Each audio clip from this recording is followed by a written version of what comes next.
Okay. Good afternoon, everyone. Here we go again.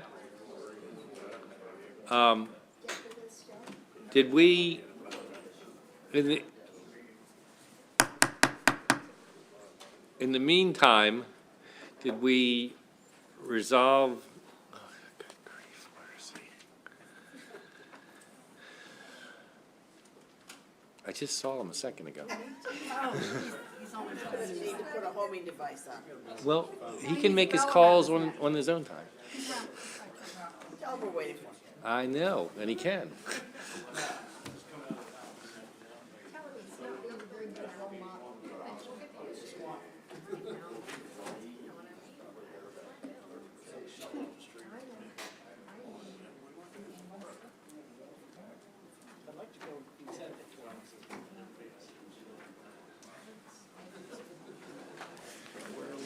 Well, I wanted to talk about the Sollings bill. Did we learn anything on that while we were gone?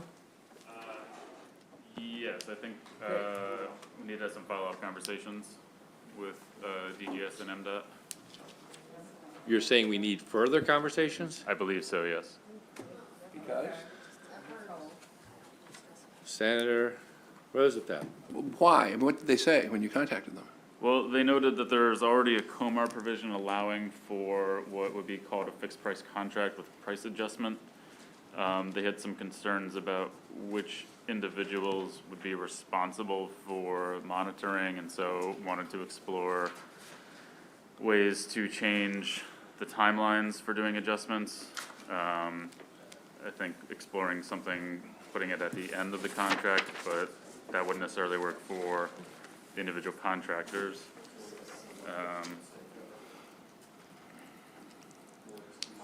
What else? Those are the issues? They're saying it'd be difficult for the procurement officers to monitor. They're also concerned, I guess, with some of the terminology in terms of it being a modification. We're talking about Senator Salling's bill 507. on construction folks. Correct. Is the bill you talked about, Senator McCray? Yeah, the main thing they point out is there's already it's called a fixed price contract with price adjustment.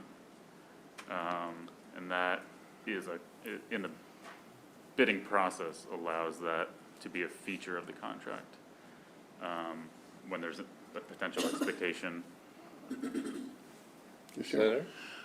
I think those are reasonable questions. I think they just looked at it today. I get that. I mean, I would suggest either we pass the bill with the amendments, and if there are issues we can work out in the process, goes over to the House, work it out in conference, those sort of things. Or we hold it for today, and then if we think it makes sense, pass it after crossover. I would defer to the chair and members of the committee and Senator Sallings on it. Senator Salling? Well, the only thing I don't know specifically what timeline they are talking about, and I think it's already somewhat in place that they already know those that had paid their I guess their contract, whatever they had through the state of Maryland, that they already paid that. And so just that adjustment, I think, is what's important. And again, it's only a time frame of that because of the COVID. So, but I don't know even more so what they're talking about in timelines specifically. The timeline set out in the amended language For for making these determinations. just making determinations themselves? Right, okay.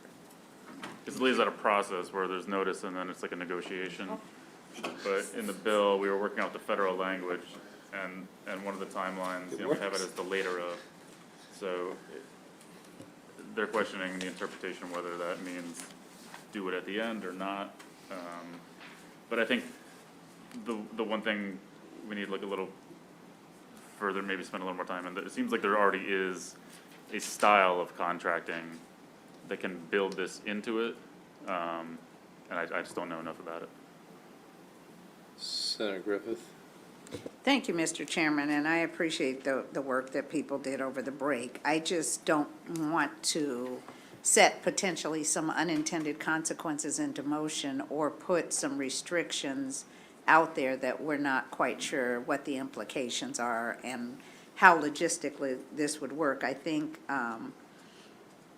the I'm a little confused because one of the comments is that what we're trying to fix is what happened during the pandemic, is what the sponsor said, but it sounds like we're changing a process moving forward, if I understand the amendments correctly. So I want to make sure that if we do make a change, it actually fixes the harm the bill seeks to address without setting some other challenges in the procurement process into motion.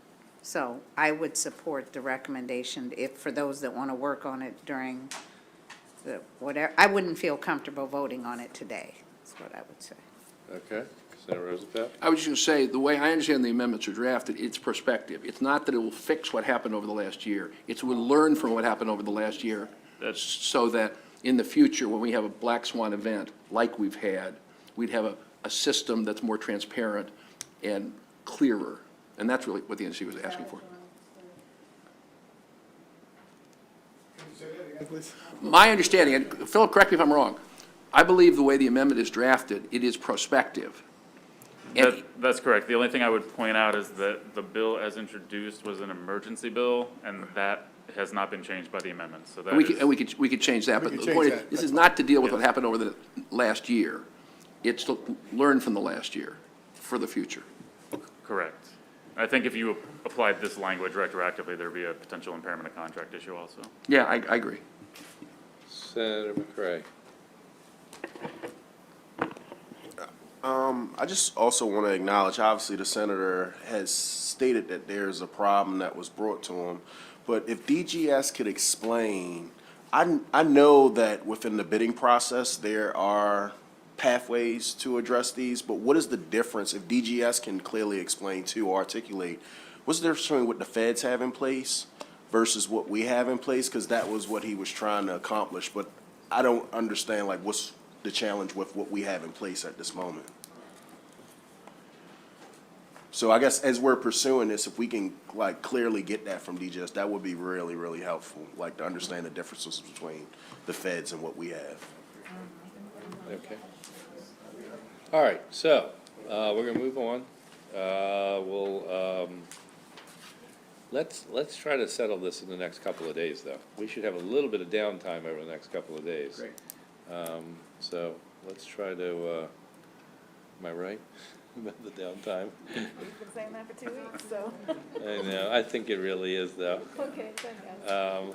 So, I mean, I would ask that Senator Roosevelt, Senator Solling, whoever wants to join in, Senator McCray, Senator Griffith, well, whoever, was that that was the work That group? was work group. Okay, We need brains on this. all right, work group. Give us an answer by Thursday the latest, okay? Okay, thank you. All right. Okay, speaking of Senator Quarterman, 623, what's this thing do, huh? Who's got this bill? So 623. Oh, somebody will have the bill, one of the, somebody will have the bill. You have my file. I think that's mine. Yeah, it is. All right, this is a subtraction modification for healthcare workers. And it would allow them for this for tax year 21, tax year 22 to subtract the first $25,000 of income that's attributable to their work as a healthcare worker during those taxable years. The sponsor asked for me to see if we could lessen the impact on the counties. So one of the ideas that the sponsor came up with was to turn this into just a simple credit. And it would give the same population a credit for $500 for tax year 2022. And it would just be a one-time $500 credit, non-refundable, non-carry forward for tax year 2022. It takes out tax year 2021, which we're in the middle of the filing season for, and that tends to drive the comptroller crazy. You have an estimate on the cost? I do not. Same fiscal note writer who's working on quite a large number of fiscal estimates right now is jammed up. Do we have any other bills out there that attempt to provide some support for healthcare workers directly, as individuals like this does? have there been any grant programs to provide healthcare workers? What bill is this? This is 623, but we're just looking for a generic grant program to healthcare workers, I believe. We do have those preceptor programs, but those are a bit No, different. No, no. What did we do, what was the bill we did, what was that Augustine bill we just had on the floor? Senator Roosevelt, or your bill? Not my bill. Senator Augustine's bill that we just went through here in finance. Yeah, yeah. It basically provides a small grant program to hospitals in partnership with unions, where they have unions, to fund upskill training. Oh, okay. Different thing altogether. Yeah, that was almost a similar program, not exactly, but that was for nursing assistants and entry-level folks coming in. And, you know, the scholarship that we did, the LARP program was for upper-level nursing. They're synergistic. Uh-huh. They're not in competition. Okay. I mean, it was huge before, right, the cost? Yes, we do think it'll be less than the Maybe a lot less. 13 million. Yeah, it's gonna be a lot less. Yeah, we think it'll be below that number. Well, didn't that fiscal note have a number of potential recipients? No, unfortunately, the comptroller maintains the data that produced this fiscal note, so the fiscal note writer was actually just carrying through the comptroller's estimates. So the comptroller didn't give us the raw data that produced the $213 million number. Can we, That's just. is there any chance we can get that over the next couple days? And here's what I'm thinking. Sure. This could easily fall into our ultimate package of tax relief, retirement tax relief, and other tax relief. We could put it all, I mean, the goal, just so everyone knows, if we can get to an agreement, we're gonna try to wrap all the good stuff in together in one time. Let put it all out there and let the world know, and hopefully they can start taking advantage of it. It seems to me a reasonable thing to add into that. But, I mean, it's really, to just sort of not have any idea of the cost is a little unsettling. Yes? I have a question. We went off on the other nursing bills. What does this bill do exactly? I get This is, well, it started as a subtraction modification for healthcare workers for 2 years. Now it's a 1-year grant of $500. I see. Not Tax- grant. Tax credit. Excuse me. And it's non-refundable, so it's not, these individuals wouldn't be getting cash. It would just be a $500 credit against what they would otherwise have owed in taxes for tax year 2022. I understand. Thank you. It's very reasonable compromise. I just like some idea Absolutely. of what it's gonna cost. Okay? Hold on, maintenance of effort. I'll just mention a couple things on the next couple. This Ellis bill on the stadium, it appears like there's a fair amount of work that needs to go forward on this. I mean, when we dealt with the Hagerstown Stadium last year, it was pretty much teed up completely. And I don't know if anyone has any more background on this. Certainly want to be helpful to jurisdictions all over the state. But it sounds like there's a fair amount of work still on this one. Does anybody know anything other than that? Senator Zucker. Thank you very much, Mr. Chairman.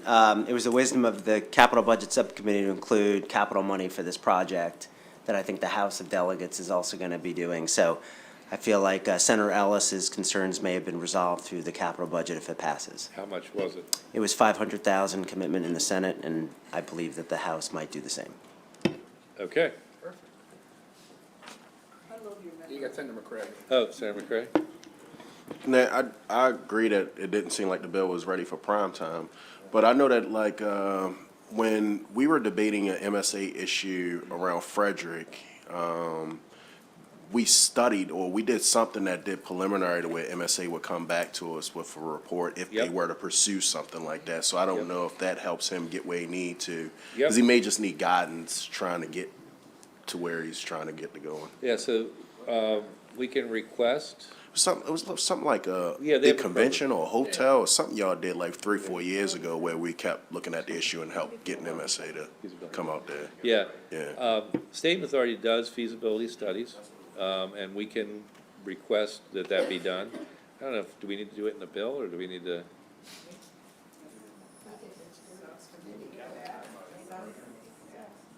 Yeah, I mean, it can easily just be language in the budget, like, you know, Okay. need to be a bill. Why don't we look to do that? Yes? Mr. Chairman, since they're getting, if, pending the passage of the capital budget, we can amend the appropriation that we're doing. We can just add language in capital budget, or just requiring Maryland Okay. State Authority to work with them. Yep, somebody, will just keep track of that. That'd be great. Senator Quarterman. No, just along those lines, with the project you mentioned, the Hagerstown, what we did for a couple of years. We had a little bit of money each year, went towards a phase one feasibility study, a phase two study the state has already did to help get along those lines. So I think it's a great idea by the chair of capital, give them a little seed money to get through those steps and then bring it back and go from there. So thank you. Senator Jackson. Thank you, Mr. Chairman, and thank you to the Chair of Capital as well. You know, we're doing some work offline to try to make sure we have a coordinated effort in that region regarding this matter. So I do appreciate the Chair of Capital's process and yours as well. So thank you. Okay, very good. And we'll move on to the next bill, 726, which we've got 3 highway user bills, and I don't know if some of you were in the room when I was talking to Matt before we got started, but he's gonna put together a chart that's gonna tell us the distinguishing features between the 3 of them. Evidently, one of them is very distinguished, and then we'll go from there. But the plan is to pass something. I got a text message from MML a little while ago. It says, "We know the future is murky on the future of TTF formula. If we can get some help now while we still have dollars, you have MML's commitment to work with all stakeholders to fix the formula for the future for both the state and locals. Okay, A work group to study the formula and recommend changes has already been appointed. They've already appointed an MML work group too. So, okay, there's that. very good. Well, we're gonna get there, but not before crossover. 760. Oh, this is the religious one. Yeah,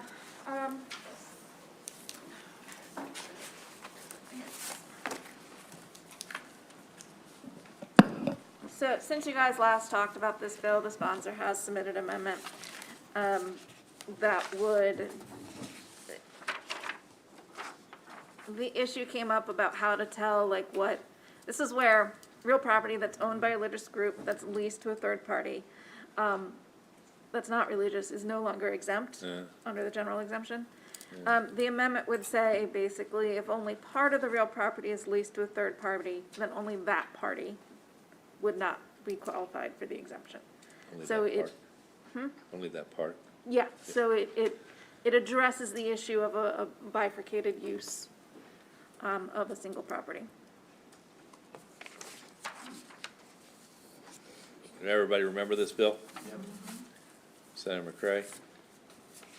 I think one of them is that, if this is the go on, like, requesting that, providing a pathway for SDAT to actually take some form of action. Obviously, folks that are renting out things that are tax exempt to people that are for-profit shouldn't be done anyway. But I think, SDAT is saying, hey, my hands are in the sky, and the sponsor is probably saying, no, we shouldn't have our hands in the sky, we need to alleviate the issue. So are we You good for with? it or against it? Right. I was for it as long as we're doing it in totality, like we're not picking on one specific group or one specific person, but as long as we're doing it in totality across the state.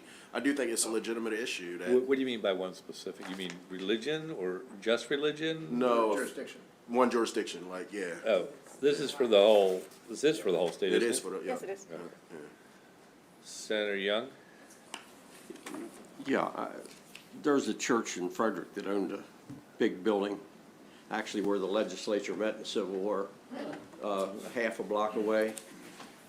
They paid taxes on that because it was rented out. And today, some of these mega churches build way beyond what the church needs and lease some of the property out to help support it. And I think that's the same thing, only it's not physically separated. So if the bill says just that portion that's rented out would be taxed, it's in essence doing what we've always done when they were separate buildings. So I think it's very reasonable. Okay. As amended. All those in favor? Aye. Opposed? All right, it's gonna be either Senator Young or McCray. Who wants it?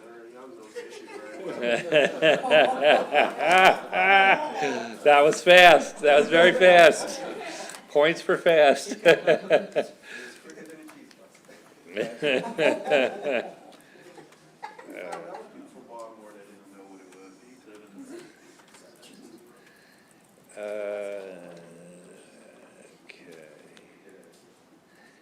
796.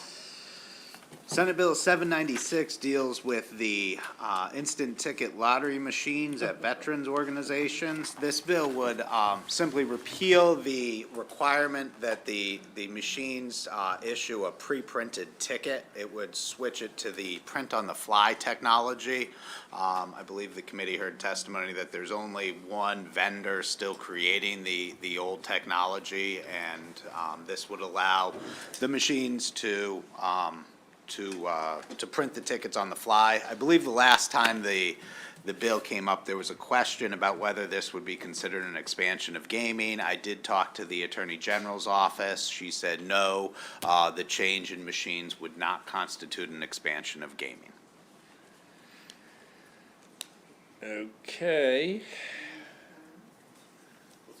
All This those is in- Senate Bill 796. Senator Young.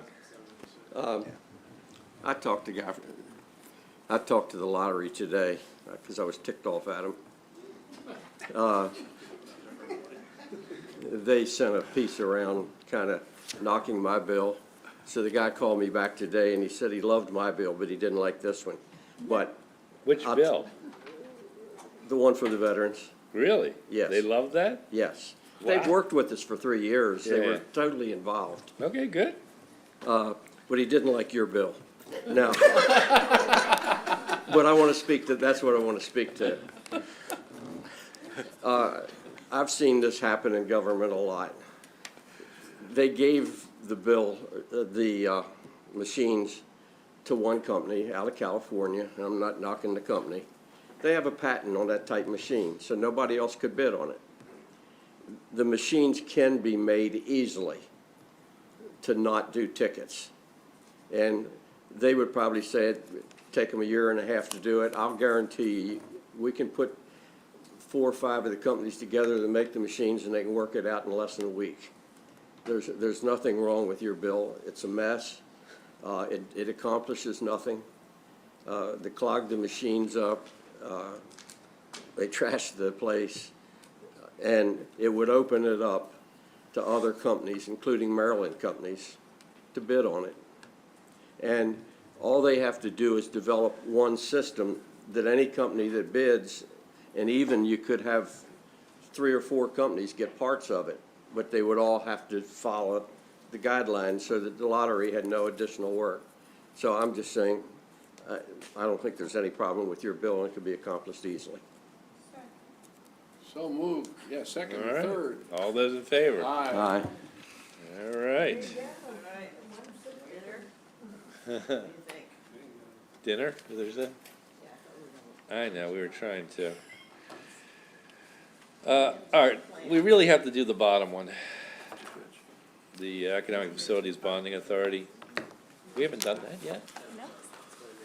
Keep running out of time.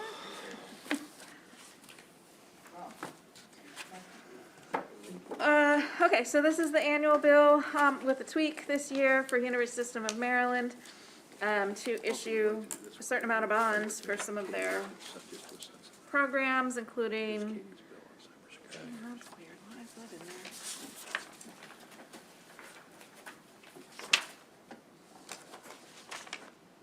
Oh, never mind, I know what's going on, okay.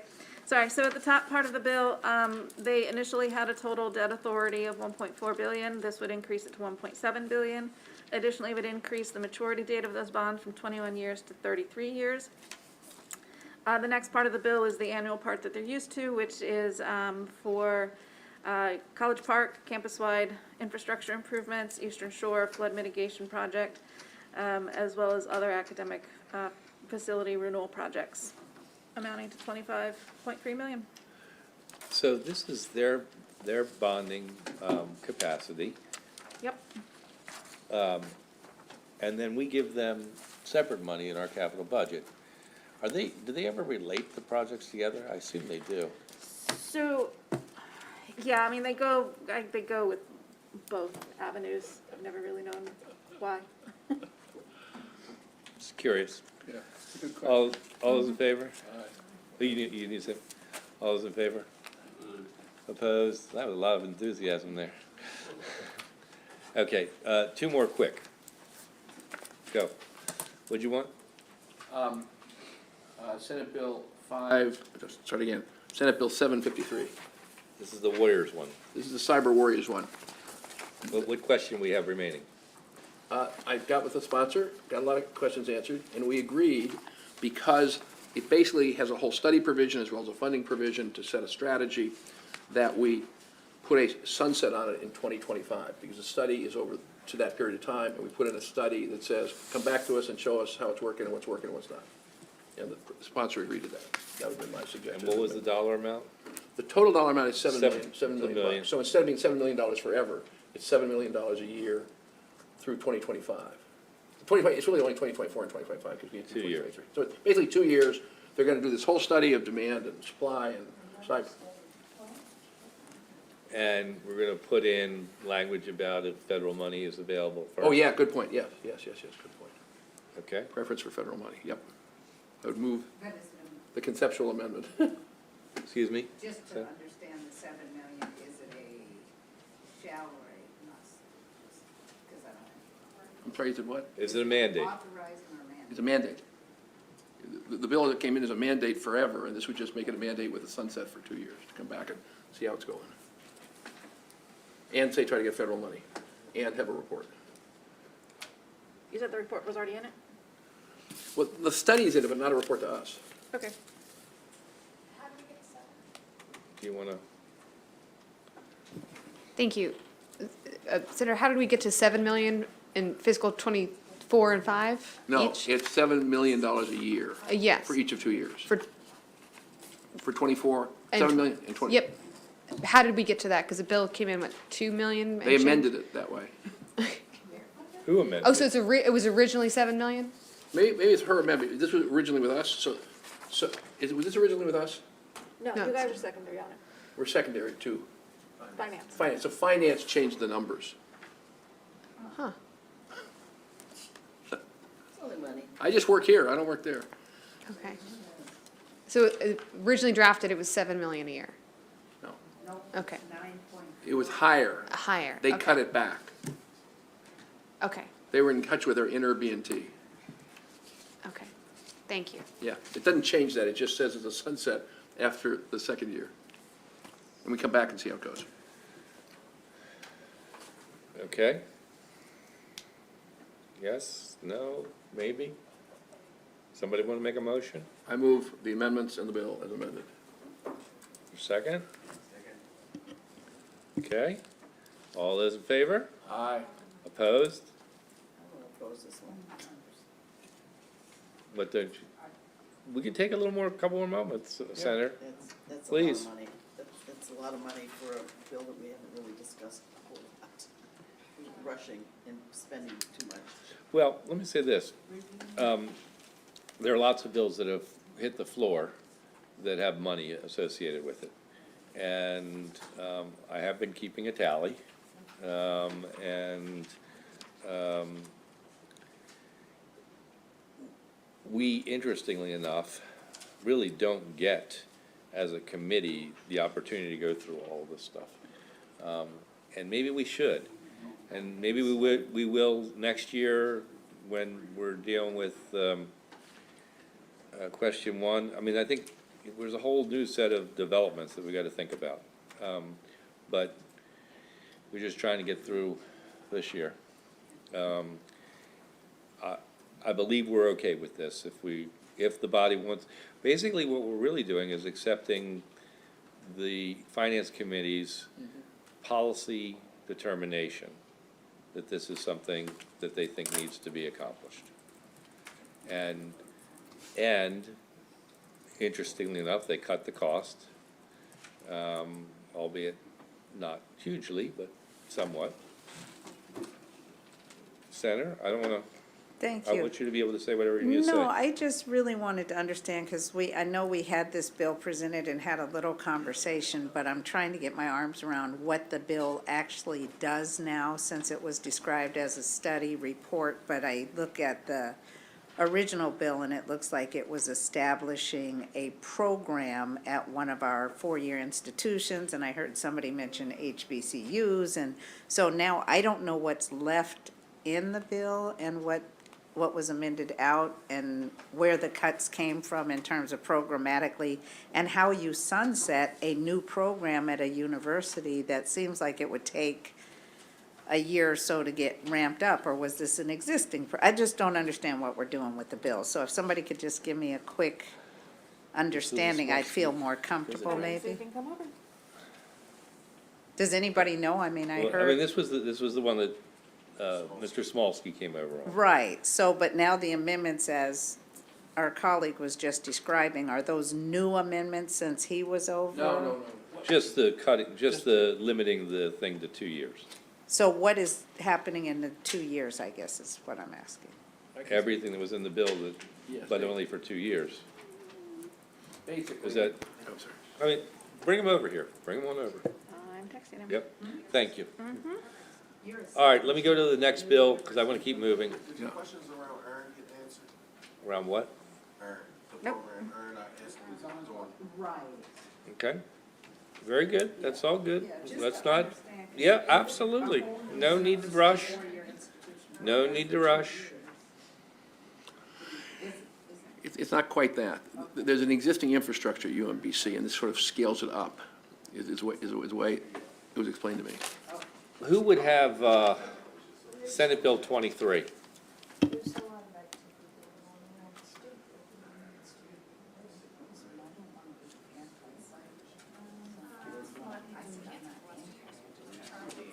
I'm looking it up.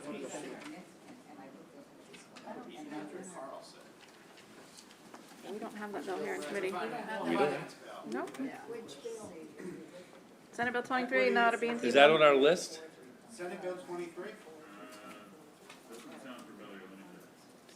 I'm asking about, is it on our, that other list? We're not secondary. Yeah, Yes, it is, but it is on our list? yes. How much is it? As introduced, TTF expenditures increased by 7.5 million in fiscal 23 through 27. Looks like there was amendments from the sponsor reducing the cost to 3.9 million. I'm not clear whether that means in aggregate for 5 years or 3.9 a year. And that's from the Transportation Trust Fund? I believe so, yeah. All right. We don't need to deal with that today.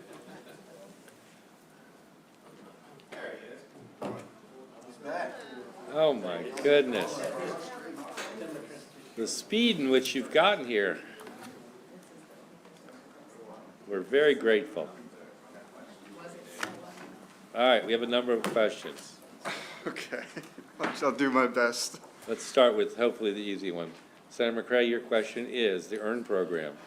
Mine's was the EARN. I think that obviously we got past that it doesn't supplant and supplement. I think that, like, I believe that it was already a mandate in there, and Senator Rosapep said that it wasn't, so help me understand, how does it impact earn? The bill? Outside of just adding another million, we want to make sure that the monies that's already there isn't impacted by this bill. No. I didn't look at the budget for EARN. I assume they got an appropriation in the budget. This bill would add, A I million. guess, it would mandate an appropriation, which I don't think there is a current mandate of an appropriation for EARN, of $1 million. So at the very least, going forward, if this bill passes in this form, EARN would have a $1 million appropriation. The governor would have to put in a $1 million appropriation for EARN. So that, I guess, depending on what's in there now or how, going forward, that, that would be at least the amount that would be in EARN. So, Mr. Chair, my comment is going to be similar to my sentiments when I started. EARN is a pretty phenomenal program. It's one of the bigger programs that works in Maryland DOL, and making sure that, like, it continues to operate and that it doesn't turn into a cybersecurity program is probably to all of our advantage. Okay, Mr. Chairman. yes. Someone correct me who knows the budget better than I do, but I think we've had about $8 million a year in for EARN over the last couple of years. And I think the governor increased that to 16 million for FY '23, I believe. I may be wrong about that, but I know he increased it, but I think he doubled it. But that's still a very small amount of money in terms of workforce training. I believe the intent of this bill, I'm not sure whether the words actually do this, the intent of this bill, I know from reading it and talking to the sponsor, is to make sure that at least $1 million above whatever else is in there goes to cybersecurity. Now, whether the words actually do that or not, but I think that is the intent.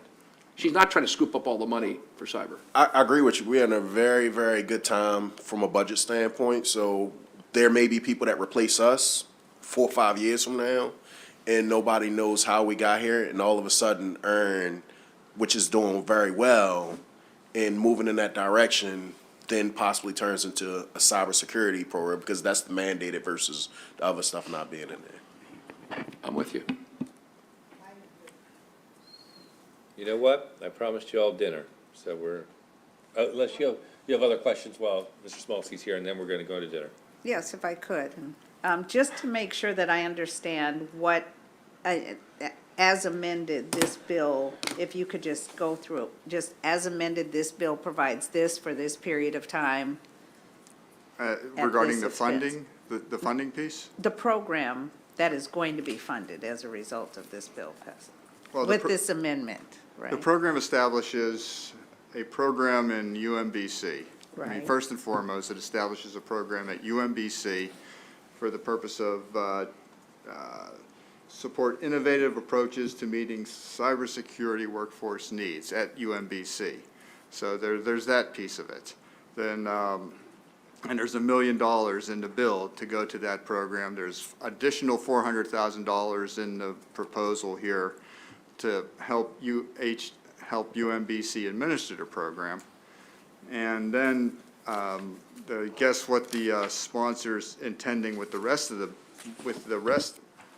it is to, she targeted programs throughout state government that would have some involvement with, increasing the cybersecurity workforce, and also has several mandated appropriations for those particular programs or entities, including the $2 million for the MHEC run, $2.5 million for the MHEC run, which I didn't even know existed until I got the amendment from Senator Hayes, Cyber Warrior Diversity Program.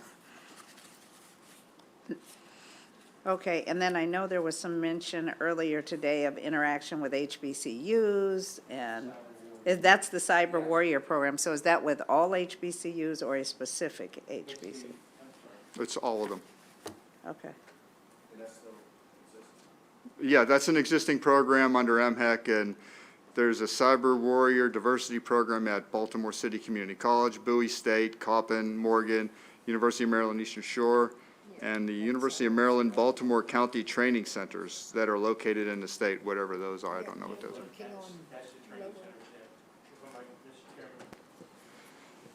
that the UMBC training centers are not actually associated with the University System of Maryland. They are separate. We had a challenge with that the second year after we established the Cyber Warrior. So the existence of the Cyber Warrior was to make sure that the HBCUs could participate, but without worrying about USM maybe taking up those programs. Program So duplication. that training facility or that site happens to be at the UMBC training centers. So is it kind of like a feeder program with satellite locations at different institutions? Yes. If that's, my understanding is correct, Yeah, with different money going to different aspects. The bill is in, or the Cyber Warrior diversity program. The bill. The bill, yeah, it's trying to act as a feeder. As you all know, the sponsor is very interested in cybersecurity, and so this is an that's attempt important. to, get money as many places as possible to address the needs of or the lack of, cybersecurity workforce in the state. By Job, I think I've got it. Thank you.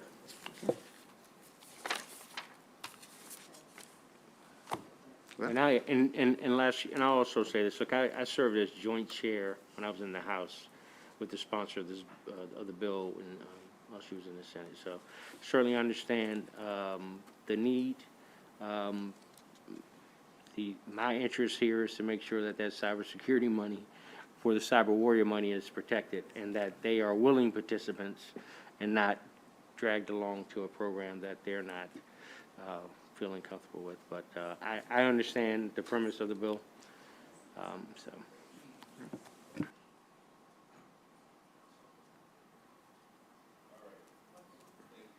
Okay.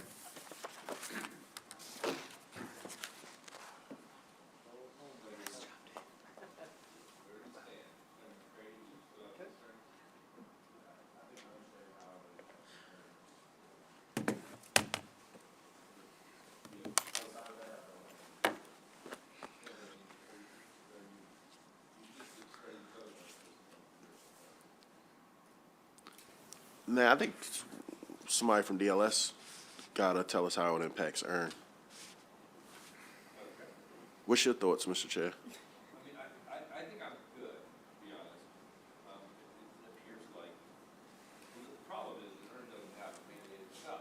That's the problem. Well, nobody's told us that definitively. They told us that they think that it doesn't, but nobody's said for sure.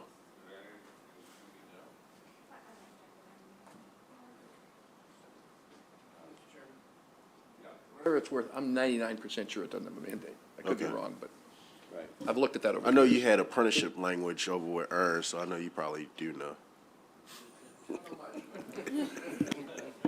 So couldn't they put a floor? Just say it shall be at least what it is?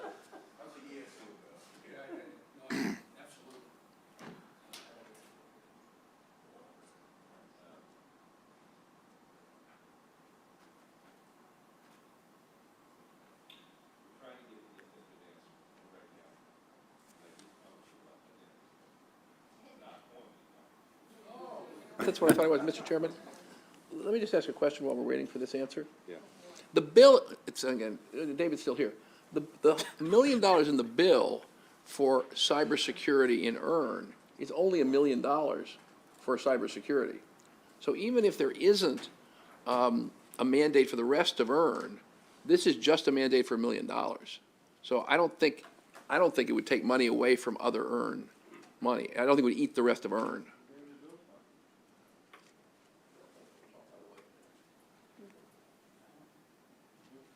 Question is, why wasn't it ever mandated? I'm curious. Yeah, I think that's the. Nobody introduced the bill. Actually, I do know the history of that, Mr. Chairman. Yeah? It was an O'Malley administration initiative. Yeah. He liked it, they liked it, it worked. The I think administration Johnny came O in, had the bill. They liked it. I'm sorry? I think Johnny O had the bill. And it just ended up being, everybody was, hunky-dunky, and so I don't think we. Right, there was no concern. There was no concern about that. There's no concern about it. It's like the funding for the University System of Maryland. There's no mandate for the University System of Maryland. It's a similar kind of thing. Right. That's what I think it is. And there's so much Confirmed, support. not a mandate. It's been confirmed that it's not a mandate. So, I don't know the path forward. Mr. Chair, but I think somehow figuring out how we do, that there is some standard amount. I obviously don't have to be 16 million, but like, if it drops to 8, if it drops to 4 at some point in time, I think we need to make sure that we protect that piece of it. Yeah, I mean, I think the only answer to it is to mandate it. Yeah, for that, for earn. Well, Mr. Chairman, I mean, one thing we could do is we could amend this bill to say that the $1 million for cybersecurity is above some specific number for everything else. That would be the way to solve it. And what was it put in this year? I thought it was 16, but I don't know, but that's a knowable unknown. Yeah, or not to supplant anything that's already in. Senator Griffith? Or could we say not to exceed blank percentage of the earn allocation? That's another way to do it. Yeah, so if you say it would not exceed 60 or whatever percent, 50, if we get to 8 million, 60 million is a lot in the program, but if Right. it start dropping below half what it was there, or not more than 10% of the earned budget or That's what I would go, 'cause I want to boost Yeah, earn. yeah. I'd go with 10%. Does that work? Say it again, what you're. I'm just saying, if the goal is to make sure the program moves forward, which it sounds like there is consensus, but not risk wiping out the earn allocation, then we say proceed with the program and not more than 10% of the earn allocation would be dedicated to this purpose or something. I'm just like, 10% on 10 million is a million. right. Yeah. May not exceed. We're waiting on the numbers still. So budget line item, there's $9.1 million for grants in 2023. It was not 60. Okay. It's 9.1? Okay. I have- Okay, so 10% may not work. So they increased it a little bit. What are we here for 20%? Well, we only need to get through this year. Yeah, yeah. And figure it True. out next year. True. Yeah, I agree. So let's just say I mean, it's there. We're gonna pass the budget at 9.1. Right, right. So I think we're good for 1 year. And that million kicks in 24, right? Exactly. But this was in perpetuity, so it didn't have sunset on it. But that's what I want to add the sunset, which will give us a chance to come back and look at it, if you're okay with it. So it's actually, the million is 24, 9.1 is 23. So the million, I mean, we want earn to get at least 9.1 next year. And if we just say that a million over 9.1 Yeah, yeah. in Thank you. 24, Yep. okay? So that way ensures, okay, we got it? That's the median, yeah. Yep. Okay, very good. So moved. All right.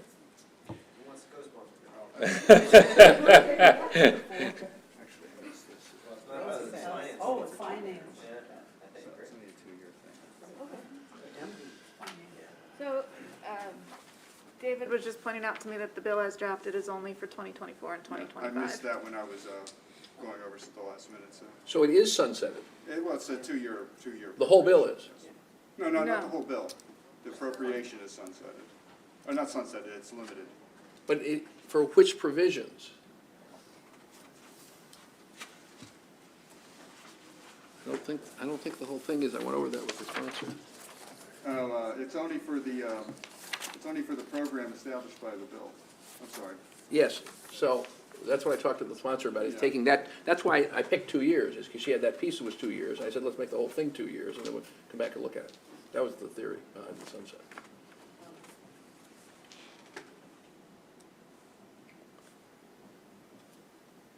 Would you like a motion? It's effectively sunsetted. We don't need it. No, only part of it is sunsetted. Yeah, Only one provision is sunsetted. fine. Exactly. All right, so we got the amendment about the 24, 1,000,000, 9.1. Right. and we got an amendment to sunset for 2 years, after 2 years. And I'm sure there's a. We got a report on what they're doing. Yeah. Okay. Everybody good? All right, as amended. All those in favor? Aye. Opposed? There we go. All right. Hallelujah. Team. Go get something to eat, so you're not grumpy on the floor tonight.